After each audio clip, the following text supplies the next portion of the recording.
Welcome to Q A focus. നമ്മൾ ഇന്നത്തെ question പേപ്പറിൻ്റെ ജസ്റ്റ് ഒന്ന് റിവ്യൂ ആണ് നടത്തുന്നത്. നമ്മൾ ചാനലിൽ പറഞ്ഞിരുന്ന കുറേ ക്വസ്റ്റ്യൻസ് നമുക്ക് അതേപോലെ തന്നെ നമുക്ക് റിപ്പീറ്റ് ചെയ്ത് കിട്ടിയിട്ടുണ്ട്. നമ്മൾ പ്രീവിയസ് ക്വസ്റ്റ്യൻ പേപ്പേഴ്സ് അനലൈസ് ചെയ്തിട്ട് അതിൻ്റെ അകത്ത് ഏറ്റവും കൂടുതൽ തവണ ചോദിച്ചിട്ടുള്ള ക്വസ്റ്റ്യൻസും അതേ പാറ്റേണിൽ തന്നെ റിപ്പീറ്റ് ചെയ്യാൻ പോസിബിൾ ആയിട്ടുള്ള ക്വസ്റ്റ്യൻസുമാണ് നമ്മൾ ചാനലിൽ പറഞ്ഞിരുന്നത്. നിങ്ങൾക്ക് ചാനൽ നോക്കുമ്പോൾ അറിയാം, കൂടുതലും ക്വസ്റ്റ്യൻ ആൻസർ പാറ്റേണിൽ തന്നെയാണ് എല്ലാ ചാപ്റ്ററും നമ്മൾ ഡിസ്കസ് ചെയ്ത് പോയിരിക്കുന്നത്. വെറുതെ കണ്ടന്റ് വൈസോ അല്ലെങ്കിൽ ചാപ്റ്റർ ഫുള്ളായിട്ടോ അല്ല പറയുന്നത്. എല്ലാം എക്സാമിന് ഫോക്കസ് കൊടുത്ത് എക്സാമിന് ചോദിക്കുന്ന ക്വസ്റ്റ്യൻസിനെ ബേസ് ചെയ്ത് മാത്രമാണ് എല്ലാ ചാപ്റ്റേഴ്സും ഡിസ്കസ് ചെയ്തിരിക്കുന്നത്. അപ്പോൾ നോക്കിക്കേ, ഇക്വിപൊട്ടൻഷ്യൽ സർഫസ് അത് നമ്മൾ ഒത്തിരി ഡീറ്റെയിൽഡ് ആയിട്ട് നമ്മൾ പലയിടത്തായിട്ട് നമ്മൾ അതിനെക്കുറിച്ച് ആ ക്വസ്റ്റ്യൻ ഫോക്കസ് ചെയ്ത് തന്നെ പറഞ്ഞിട്ടുണ്ട്. അതുപോലെ തന്നെ അതിൻ്റെ 4 പ്രോപ്പർട്ടീസ് നമ്മൾ ഡീറ്റെയിൽ ആയിട്ട് നമ്മൾ മെൻഷൻ ചെയ്ത് അത് പഠിപ്പിച്ചിട്ടുണ്ട്. എന്നിട്ട് അത് ഡീറ്റെയിൽ ആയിട്ട് എഴുതേണ്ടവർക്ക് എങ്ങനെ എഴുതാമെന്നും ഏറ്റവും ബ്രീഫാക്കി ഏറ്റവും ചെറുതാക്കി ഷോർട്ടാക്കി പഠിക്കേണ്ടവർക്ക് എങ്ങനെ പഠിക്കാമെന്നുള്ളത് നമ്മൾ അതിൻ്റെ അത് പറഞ്ഞിട്ടുണ്ടായിരുന്നതാണ്. ഒപ്പം തന്നെ അതിൻ്റെ എക്സാമ്പിൾ പറയുമ്പോൾ നമ്മൾ എപ്പോഴും പറയുന്നുണ്ട്, ഒരു പോയിന്റ് ചാർജ് ഉണ്ടെങ്കിൽ അതിന് ചുറ്റിനും ഒരു സർക്കുലർ പാത്തിൽ കൂടി വേറൊരു ചാർജിനെ മൂവ് ചെയ്യിക്കണമെങ്കിൽ അതിന് വേണ്ടി വരുന്ന വർക്ക് ഡൺ 0 ആയിരിക്കും. കാരണം അതൊരു ഇക്വിപൊട്ടൻഷ്യൽ സർഫസ് ആണ്. ഈ പാറ്റേണിലെ ക്വസ്റ്റ്യൻസ് നേരത്തെ ചോദിച്ചിട്ടുണ്ട് എന്ന് പറഞ്ഞ് തന്നെ നമ്മൾ ആ വീഡിയോ നമ്മൾ ചെയ്തിട്ടുണ്ട്, അപ്ലോഡ് ചെയ്തിട്ടുണ്ട്. ഇനി ലെൻസ് ലോ, ഇത് നമ്മൾ കൺസർവേഷൻ ഓഫ് എനർജി പറഞ്ഞിട്ടാണ് നമ്മളവിടെ പറഞ്ഞത്. പക്ഷെ അവിടെ ഈ പൊളാരിറ്റി എങ്ങനെ വരുന്നു എന്നുള്ളത് നമ്മൾ അതിൻ്റെ അകത്ത് ക്ലിയർ ആയിട്ട് തന്നെ പറയുന്നുണ്ട്. ലാസ്റ്റ് വീഡിയോ നമ്മൾ ഇടുമ്പോഴത്തേക്കും, അതായത് +2 മോഡൽ എക്സാം, പബ്ലിക് എക്സാം ഏറ്റവും ഇമ്പോർട്ടൻ്റ് ആയിട്ട് നിങ്ങൾ ഫോക്കസ് ചെയ്യേണ്ട ടോപ്പിക്സ് ഏതൊക്കെയാണെന്നുള്ളത് നമ്മൾ സ്ട്രെസ് ചെയ്ത് പറയുമ്പോഴും അതിനകത്തും നമ്മൾ ഈ ഇത് തന്നെ നമ്മൾ ക്ലിയർ ആയിട്ട് നമ്മൾ പറയുന്നുണ്ട്. വീണ്ടും വീണ്ടും നിങ്ങളോട് പറയുന്നുണ്ട്, ഇമ്പോർട്ടൻ്റ് ആണ്. അതായത് ഒരു മാഗ്നറ്റിനെ സൗത്ത് പോൾ ഇൻട്രൊഡ്യൂസ് ചെയ്യുമ്പോൾ എന്ത് പറ്റും, ഇനി സൗത്ത് പോൾ അവിടെ നിന്ന് വിഡ്രോ ചെയ്യുമ്പോൾ എന്ത് പറ്റും എന്നൊക്കെ ഉള്ളതിൻ്റെ ഡയഗ്രാം ഉൾപ്പെടെ ക്ലിയർ ആയിട്ട് നമ്മൾ ഓൾറെഡി ചാനലിൽ നമ്മൾ നേരത്തെ ഇട്ടിട്ടുണ്ട്. അത് ഈ മോഡൽ എക്സാമിൻ്റെ ക്വസ്റ്റ്യൻ ഡിസ്കസ് ചെയ്തപ്പോൾ നമ്മളത് വീണ്ടും നമ്മളിത് മോഡൽ എക്സാമിനും പബ്ലിക് എക്സാമിനും തൊട്ട് മുമ്പ് നമ്മൾ ഏറ്റവും ഇമ്പോർട്ടൻ്റ് ആയിട്ടുള്ള ടോപ്പിക്സ് ഏതൊക്കെ പഠിക്കണം എന്ന കാര്യം പറയുമ്പോഴും ഈ ക്വസ്റ്റ്യൻസ് നമ്മൾ വീണ്ടും നമ്മളത് പറഞ്ഞതാണ്.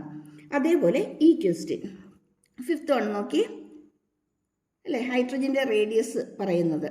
ഈ ക്വസ്റ്റ്യൻ സെയിം വേ n=2 ഇട്ടും n=3 ഇട്ടും ഒക്കെ നമ്മളത് സോൾവ് ചെയ്ത് നമ്മൾ കാണിച്ചിട്ടുള്ളതാണ്. അതേപോലെ ഈ ക്വസ്റ്റ്യൻ, അതായത് 8th ക്വസ്റ്റ്യനകത്ത് നമ്മൾ R=ml/ne² എന്ന് പറയുന്നത് ഒരു A+A കിട്ടാൻ ഉള്ള റേഞ്ചിലുള്ള ക്വസ്റ്റ്യൻ ആണ് എന്ന് പറഞ്ഞിട്ട് തന്നെ ഇത് നമ്മൾ ഈ ചാപ്റ്റർ നമ്മൾ പഠിപ്പിച്ച സമയത്ത് ചാനലിൽ ഈ ക്വസ്റ്റ്യൻ അപ്ലോഡ് ചെയ്തിട്ടുള്ളതാണ്. ചാനൽ നമ്മൾ ഈ ക്വസ്റ്റ്യൻ നമ്മൾ പറഞ്ഞിട്ടുള്ളതാണ്.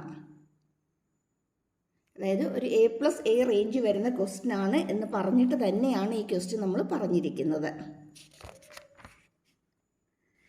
ഇനി അടുത്തതിലേക്ക് വരുമ്പോൾ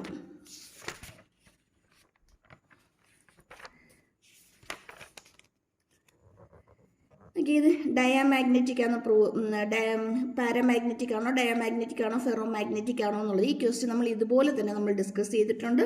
ഒപ്പം ഈ റിലേഷന് നമ്മൾ പറഞ്ഞു പോയിട്ടുള്ളത് തന്നെയാണ്.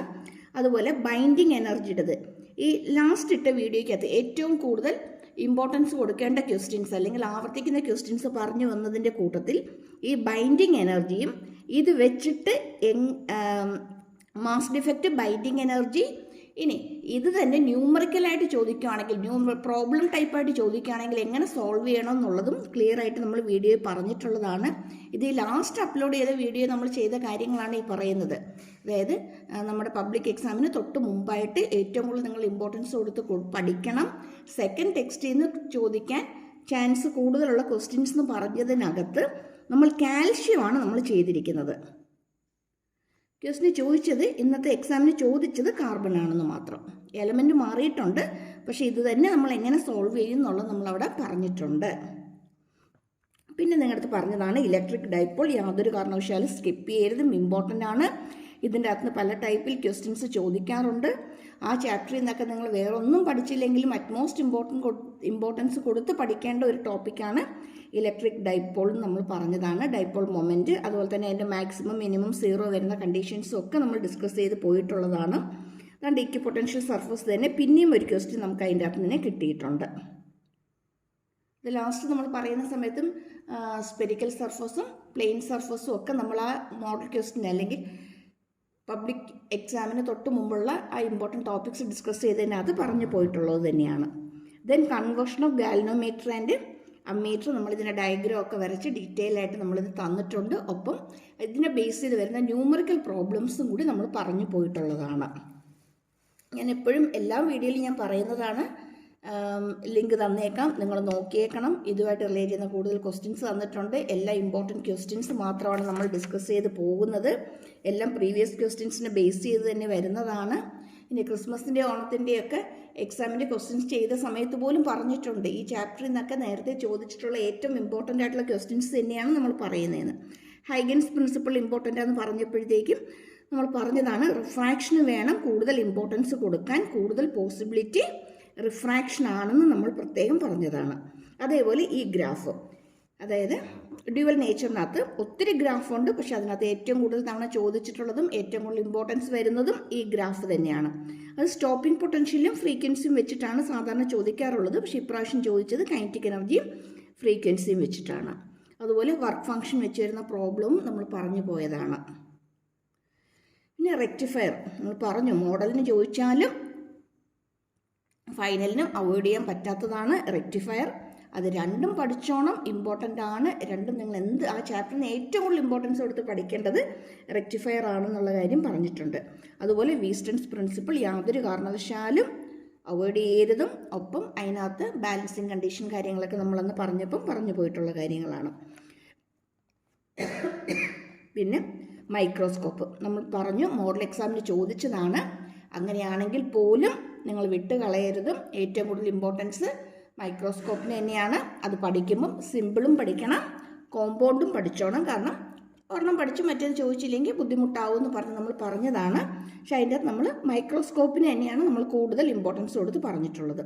അതുപോലെ തന്നെ ഫസ്റ്റ് ചാപ്റ്ററിൽ നിന്ന് വേറെ ഒന്നും പഠിച്ചില്ലെങ്കിലും നിങ്ങൾ അവോയ്ഡ് ചെയ്യാൻ പറ്റാത്ത ഏറ്റവും ഇമ്പോർട്ടൻ്റ് ആയിട്ടുള്ള ടോപ്പിക്സ്, അതായത് ഒന്നും പഠിക്കാത്തവർക്ക് പോലും പാസ് മാർക്കോ അല്ലെങ്കിൽ പാസ് മാർക്കിന് മുകളിലോട്ട് കിട്ടാനായിട്ട് ഗോസ് ലോയും ആപ്ലിക്കേഷനും 3 ആപ്ലിക്കേഷനുണ്ട്. നിങ്ങൾ നോക്കിക്കോണം. 3 മാറിയും തിരിഞ്ഞ് ചോദിക്കുന്നതാണ്.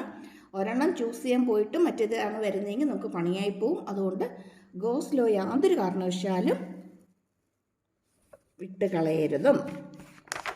ദെൻ ഇനി വരുമ്പോൾ ലോറൻസ് ഫോഴ്സ്, ഫ്രീക്വൻസിയൊക്കെ നമ്മൾ ചാനലിൽ ഇട്ടിട്ടുണ്ട്. ഫ്രീക്വൻസി ഫൈൻഡ് ഔട്ട് ചെയ്യുന്നത്, ടൈം പീരീഡ് ഫൈൻഡ് ഔട്ട് ചെയ്യുന്നത്, അതിൻ്റെ അകത്ത് കൈനറ്റിക് എനർജിയുടെ എക്സ്പ്രഷൻ വരുന്നതൊക്കെ നമ്മൾ ചെയ്തിട്ടുണ്ട്. അതുപോലെ ഇമ്പിഡൻസ് പലപ്പോഴായിട്ട് റിപ്പീറ്റ് ചെയ്ത് പറഞ്ഞിട്ടുള്ളതാണ്. ഈ ചാപ്റ്ററിൻ്റെ വീഡിയോയ്ക്കകത്ത് തന്നിട്ടുണ്ട്. ദെൻ ക്രിസ്മസ് എക്സാമിനും ഓണം എക്സാമിനൊക്കെ പറയുമ്പോൾ നമ്മളത് റിപ്പീറ്റ് ചെയ്ത് പറഞ്ഞിട്ടുണ്ട്. ദെൻ മോഡൽ എക്സാമിന്, ഫൈനൽ എക്സാമിനൊക്കെ നമ്മളത് ഏറ്റവും ഇമ്പോർട്ടൻ്റ് ആണ്, വിട്ട് കളയരുതേ, നോക്കിയേക്കണേ, പഠിച്ചേക്കണേ എന്നൊക്കെ പറഞ്ഞ ക്വസ്റ്റ്യൻസ് ആണ്. പിന്നെ ലാസ്റ്റ് ആ എക്സാമിന് തൊട്ട് മുമ്പ് നമ്മൾ ക്വസ്റ്റ്യൻ റിവ്യൂ ചെയ്യുന്ന സമയത്ത് അല്ലെങ്കിൽ റിവിഷൻ നടത്തിയ സമയത്ത് പറഞ്ഞതാണ് പ്രിസം. യാതൊരു കാരണവശാലും നിങ്ങൾ പ്രിസം വിട്ടുകളയരുതും. ID കർവ് ഒക്കെ പഠിച്ചോണം. പ്രിസം ഏറ്റവും ഇമ്പോർട്ടൻ്റ് ആണ്. ഡയഗ്രാം വരയ്ക്കാൻ പഠിക്കണം എന്നൊക്കെ പറഞ്ഞ് ഏറ്റവും ഇമ്പോർട്ടൻ്റ് ആയിട്ട് നമ്മൾ പറഞ്ഞു പോയതാണ്. പിന്നെ ഗോസ് ലോ ഇൻ മാഗ്നറ്റിസം, അതുപോലെ തന്നെ ഇലക്ട്രോ മാഗ്നറ്റിക് വേവ്സിൻ്റെ ആപ്ലിക്കേഷൻ, അത് ഇന്നത്തെ ക്വസ്റ്റിന് ചോദിച്ചിരുന്നത്. നമ്മളിപ്പോൾ ഈ ലാസ്റ്റ് വീഡിയോയ്ക്കകത്ത് ഏറ്റവും ഇമ്പോർട്ടൻ്റ് ആയിട്ട് നോട്ട് ചെയ്യണമെന്ന് പറഞ്ഞ് എടുത്ത് പറഞ്ഞതൊക്കെ തന്നെയാണ്. അതുപോലെ തന്നെ power and focal length connected ആയിട്ട് വരുന്ന പ്രോബ്ലംസ്, ന്യൂമറിക്കൽസ് നമ്മൾ ഓൾറെഡി നേരത്തെ തന്നെ ചാനലിൽ അപ്ലോഡ് ചെയ്തിട്ടുണ്ട്. റിവിഷൻ ടൈമിൽ നമ്മൾ പറഞ്ഞതാണ് P = 1/f ഇൻ മീറ്ററിൽ തന്നെ എടുക്കണമെന്ന്. അതുപോലെ ഗോസ് ലോ ഇൻ മാഗ്നറ്റിസവും ഗോസ് ലോ ഇൻ ഇലക്ട്രോസ്റ്റാറ്റിക്സും തമ്മിൽ മാറിപ്പോകരുതെന്നുള്ള കാര്യം നമ്മൾ പറഞ്ഞിട്ടുള്ളതാണ്. ഇലക്ട്രോ മാഗ്നറ്റിക് വേവിൻ്റെ അസെൻഡിങ്ങും ഡിസെൻഡിങ്ങും ഓർഡറിൽ എഴുതുന്ന കാര്യങ്ങളും ഒക്കെ നമ്മൾ പറഞ്ഞതാണ്. അതുപോലെ തന്നെ മൂവിംഗ് കോയിൽ ഗാൽവനോമീറ്ററിനകത്ത് ഡിഫ്ലക്ഷനുമായിട്ട് റിലേറ്റ് ചെയ്ത് വരുന്ന റിലേഷൻസും കാര്യങ്ങളും അതൊക്കെ നമ്മൾ നേരത്തെയുള്ള വീഡിയോസിനകത്ത് ഏറ്റവും ഇമ്പോർട്ടൻ്റ് ആണ് എന്ന് പറഞ്ഞ് തന്നെ അപ്ലോഡ് ചെയ്തിട്ടുള്ള ക്വസ്റ്റ്യൻസാണ്. അപ്പം ഇതൊക്കെ നോക്കി പഠിച്ചവർക്ക് ഉറപ്പായിട്ട് ഇന്നത്തെ എക്സാം നന്നായിട്ട് എഴുതാൻ പറ്റിയിട്ടുണ്ടാവും എന്ന് തന്നെ പ്രതീക്ഷിക്കുന്നു. എന്തായാലും ഇന്നത്തെ എക്സാമിനെ കുറിച്ചുള്ള നിങ്ങളുടെ കമൻസ് ഇടാൻ മറക്കരുതും. നിങ്ങളുടെ കമൻസ് ഇട്ടേക്കണേ. പിന്നെ ഈ ക്വസ്റ്റ്യൻസൊക്കെ നോക്കി പഠിച്ചവർക്ക് അത് ഹെൽപ്ഫുൾ ആയിരുന്നോ എന്നൊരു കമൻറ്റും കൂടി ഇട്ടേക്കണം. Okay, thank you for watching. എപ്പോഴും പറയുന്നത് പോലെ സബ്സ്ക്രൈബ് ചെയ്യാൻ മറന്നു പോകരുതും. ഇനി വരുന്ന എക്സാമിനും ഇതേപോലെ തന്നെ ക്വസ്റ്റ്യൻ ബേസ് ചെയ്തിട്ടുള്ള ഇമ്പോർട്ടൻ്റ് ആയിട്ടുള്ള ക്വസ്റ്റ്യൻസ്, അതായത് പ്രീവിയസ് ഇയർ എക്സാമിലെ ക്വസ്റ്റ്യൻസിനെ ബേസ് ചെയ്ത് വരുന്ന ഏറ്റവും ഇമ്പോർട്ടൻ്റ് ആയിട്ടുള്ള ക്വസ്റ്റ്യൻസ് തന്നെയായിരിക്കും അപ്ലോഡ് ചെയ്യുന്നത്. എന്തായാലും നിങ്ങൾക്ക് ഉറപ്പായിട്ടും കൂടുതൽ മാർക്ക്, നിങ്ങൾ ഏത് ലെവലിലാണോ നിൽക്കുന്നത് അതിനെക്കാട്ടിലും മാർക്ക് കൂടുതലായിട്ട് സ്കോർ ചെയ്യാനായിട്ട് ഹെൽപ്ഫുള്ളായിരിക്കും. Okay, thank you for watching. Once again subscribe ചെയ്യാനും ലൈക്ക് ചെയ്യാനും ഷെയർ ചെയ്യാനും മറന്നു പോകരുതേ. Thank U.